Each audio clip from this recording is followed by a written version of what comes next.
हाँ हाँ, एक सेकंड चेक कराते हैं, एक सेकंड में करा रहे हैं, चेक कर रहे हैं। मानेंगे माननीय अध्यक्ष जी, 2 मिनट लगता है कभी। सुबह से जो चर्चा चल रही है उसको मैंने बारीकी से सुना है। मुझे लगता है या तो निर्दोष भाव से या तो राजनीतिक कारणों से ढेर सारी भ्रांतियां कई सदस्यों के मन में भी है और कई सारी भ्रांतियां सदन के माध्यम से, आपके माध्यम से पूरे देश भर में फैलाने का प्रयास भी हो रहा है। बिल पर चर्चा का जवाब तो माननीय रिज्जू साहब देंगे। मैं कुछ बातें यहां रखी है, इसको मेरी समझ के हिसाब से क्लैरिफाई करने का जरूर प्रयास करूंगा। माननीय, ये वक्त एक अरबी शब्द है। वक्त का इतिहास मान्यवर कुछ हदीसों से जुड़ा हुआ मिलता है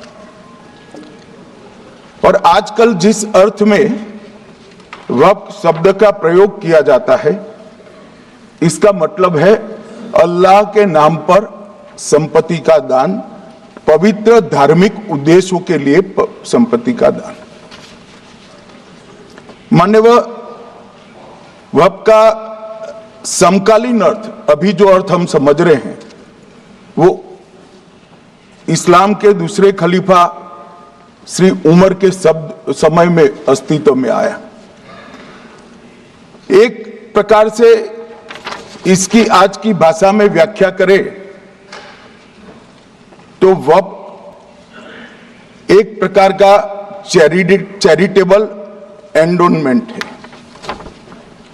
और जहां एक व्यक्ति संपत्ति, भूमि या मूल्यवान संपत्ति धार्मिक या सामाजिक भलाई के लिए दान करता है बिना उसको वापस लेने के उद्देश्य से, वहां वक्फ की रचना कर। इसमें दान देता है, वो शब्द का बड़ा महत्व है। दान उस चीज का ही कर्ज किया जा सकता है जो हमारा है। सरकारी संपत्ति का दान मैं नहीं कर सकता। मान्यवर किसी और की संपत्ति का दान मैं नहीं कर सकता। दान उसी चीज का किया जाता है जो हमारा है।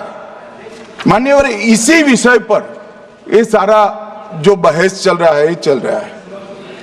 भारत का जहां तक सवाल है, दिल्ली में सल्तनत काल के प्रारंभ में मुइज़ुद्दीन घोरी के समय पर पहली बार वक्फ अस्तित्व में आया।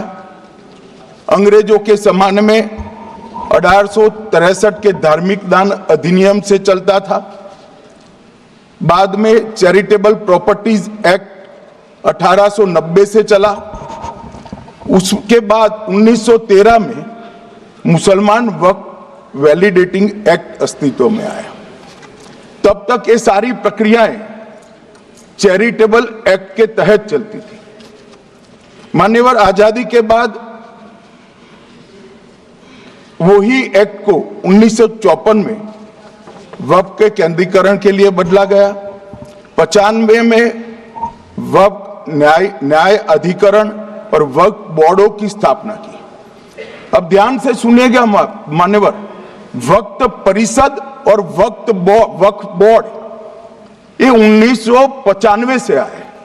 ये पूरा झगड़ा जो चल रहा है, आपने नॉन हिंदू को रख दिया और नॉन मुस्लिम को रख दिया, गैर मुस्लिम को रखा। वो झगड़ा वक्फ में दखल करने का है। पहले तो वक्फ में कोई गैर इस्लामिक सदस्य आएगा ही नहीं, ये स्पष्टता समझ लीजिए। ना मुतवल्ली गैर इस्लामिक होगा, ना वाकिफ गैर इस्लामिक होगा। मान्यवर, वहां कोई प्रोविजन नहीं है। जो धार्मिक संस्थाओं का संचालन करते हैं उसमें कोई गैर मुस्लिम व्यक्ति रखने का प्रावधान किया भी नहीं है, हम करना भी नहीं चाहते हैं। मान्यवर, इसलिए जो बड़े बड़े भाषण करते हैं कि समानता का अधिकार चला गया, दो धर्मों के बीच में समानता नहीं रही, मुसलमानों के धार्मिक